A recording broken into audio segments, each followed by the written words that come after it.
7 तारखेला काही भागात दाखल होईल, त्याच्यानंतर 8ला पुढे सरकल, 9 असं 10, 11, 12, 13 करत सगळीकडे ते पुन्हा विदर्भातले 11 जिल्हे व्यापून टाकेल आणि विदर्भामध्ये शेतकऱ्याची ईद बरोबर गेली तर त्यांची देखील पेरणी सुरू होईल म्हणून हे देखील सांगू इच्छितो. 20 आजच्यानं फक्त एक दिवस शेतीचे कामं करायला शिल्लक आहे, आजचा दिवस आहे. कारण की 48 तासामध्ये महाराष्ट्रामध्ये काय होणार आहे, दक्षिण महाराष्ट्राकडं बऱ्याच भागामध्ये मान्सून दाखल होणार आहे म्हणून हा अंदाज लक्षात यायचा. राज्यातल्या सर्व शेतकऱ्याला सांगू इच्छितो की मी नेपाळमध्ये होतो त्या ठिकाणाहून देखील मी एक अंदाज सांगितला होता की 7 जून ते 14 जूनच्या दरम्यान मान्सूनचा पाऊस येणार आहे आणि शेतकऱ्याच्या पेरण्या होतील आणि लागवडी देखील होतील म्हणून हे अंदाज दिला होता. आणि तीच परिस्थिती आता आहे. 7 जूनपासून ते 14 जूनपर्यंत राज्यात दररोज महाराष्ट्रामध्ये दररोज वेगवेगळ्या भागामध्ये मान्सून दाखल होईल आणि जिथं जिथं ज्यांची ओल भरपूर जाईल, एकीत ओल जाईल, त्यांची माता पेरणी सुरू होईल. पण कापसाच्या लागवडी देखील होतील म्हणून हा अंदाज लक्षात यायचा. म्हणजे 7 जूनपासून काय होणार आहे, सातारा, सांगली, सोलापूर, कोल्हापूर, पुणे, अहिल्यानगर, लातूर जिल्हा, बीड जिल्हा, धाराशिव जिल्हा, जालना जिल्हा, परभणी जिल्हा ह्यामध्ये काय होईल, 48 तासामध्ये तिथं मध्ये मान्सून दाखल होईल. म्हणजे 7 जूनच्या दरम्यान तिथून ते मान्सून काय होईल, थोडं पुन्हा आणखीन पुढं सरकल. मग 8ला तो आणखीन पुढं सरकत काय होईल, परभणी जिल्हा, नांदेड जिल्हा, हिंगोली जिल्हा, यवतमाळ जिल्हा, वाशिम जिल्हा, जालना जिल्हा, संभाजीनगरपर्यंत मदाल मारेल. मग तिथून काय होईल, परत ते पुढं काय होईल, वर्धा, नागपूर, भंडारा, गोंदिया, चंद्रपूर, यवतमाळ, अमरावती, वाशिम, हिंगोली, अकोला, बुलढाणा तिथपर्यंत जाईल. म्हणजे ह्या पट्टा काय होईल, ह्या संपूर्ण असा म्हणजे काय होईल, दररोज पुढं सरकत ते मान्सून कव्हर होईल.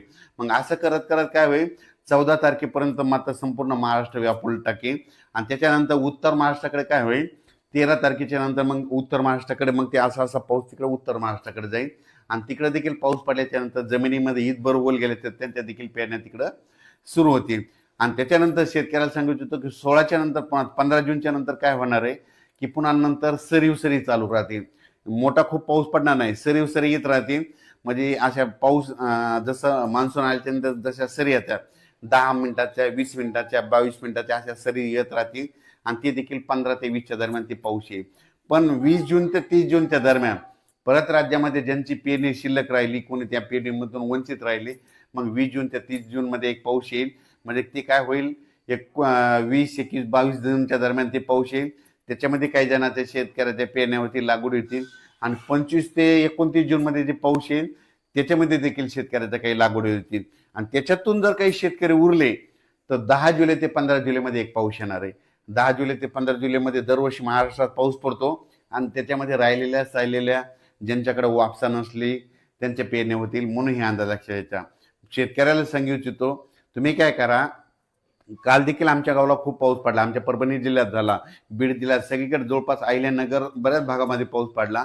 आम्हाला आतापर्यंत 2 पाऊस झाले, पण आमच्या गावची ओल आतापर्यंत फक्त 6 बोट गेली. पण आम्ही आता पेरणी आता सध्या करणार नाही. ज्या दिवशी आम्ही समजा ईदभर ओल जाईल त्यावर्षी मी देखील स्वतः निर्णय घेतो आणि मी देखील पोरतो आणि मी तुम्हाला त्याच्या व्हिडिओमध्ये दाखवणारच आहे. पण महाराष्ट्रातल्या शेतकऱ्याला सांगू इच्छितो, पेरणी करताना निर्णय स्वतः घ्यायचा, जमिनीची ओल तपासायची, जर ओल भरपूर गेली तर पेरणीचा निर्णय स्वतः घ्यायचा. धन्यवाद. आज देखील आमच्या गावामध्ये जवळपास आमचं गुगळी धामणगाव आहे, जवळपास 5,500 हेक्टर जमीन आहे. तर जवळपास अर्ध्या गावाच्या लोकांनी जवळपास धूळ पेरणी केलेली आणि मी देखील आज करणार आहे. त्याचा व्हिडिओ तुम्हाला दाखवणार आहे. मी कापसाची धूळ पेरणी करणार आहे कारण की मला माहिती आहे आमच्या गावाला पाऊस येणार आहे म्हणून मी स्वतः डेअरिंग करणार आहे. तसंच आमच्या गावानं लावले, आमच्या बाजूच्या गावानं देखील धूळ पेरण्या केलेल्या आहेत. दरवर्षी आम्ही करतो, आमच्या सक्सेस होतात म्हणून. पण राज्यामध्ये काय झालं की बऱ्याच प्रसारमाध्यमातून म्हणले की यावर्षी दुष्काळ पडणार आहे, पाऊस पडणार नाही असं म्हणतात. शेतकऱ्याला सांगू इच्छितो, घाबरू नका. यावर्षी शेतकरी हिताचा पाऊस पडणार आहे. पेरण्या जूनमध्ये होणार आहेत. जूनच्या म्हणजे या जून महिन्यात काही होणार आहेत आणि 15 जुलैच्या आत काही जणांच्या होणार आहेत. म्हणून यावर्षी पेरणीसाठी पाऊस चांगला आहे आणि यावर्षी पिकाला लागल तसा पाऊस पडणार आहे. जूनमध्ये पेरणीचा पाऊस होईल, जुलैमध्ये थोडा जास्त पाऊस पडेल, ऑगस्टला थोडा कमी राहील, पण सप्टेंबर ऑक्टोबरमध्ये असा पाऊस पडेल धुमाकूळ घालेल. काही जे मोठे मोठे धरण तळे ते 2-2, 3-3 दिवसामध्ये पाऊस पडल्याच्यानंतर त्याची ती रिकव्हरी होऊन जाईल आणि त्या तळ्यात देखील पाणी येईल म्हणून हे देखील सांगू इच्छितो.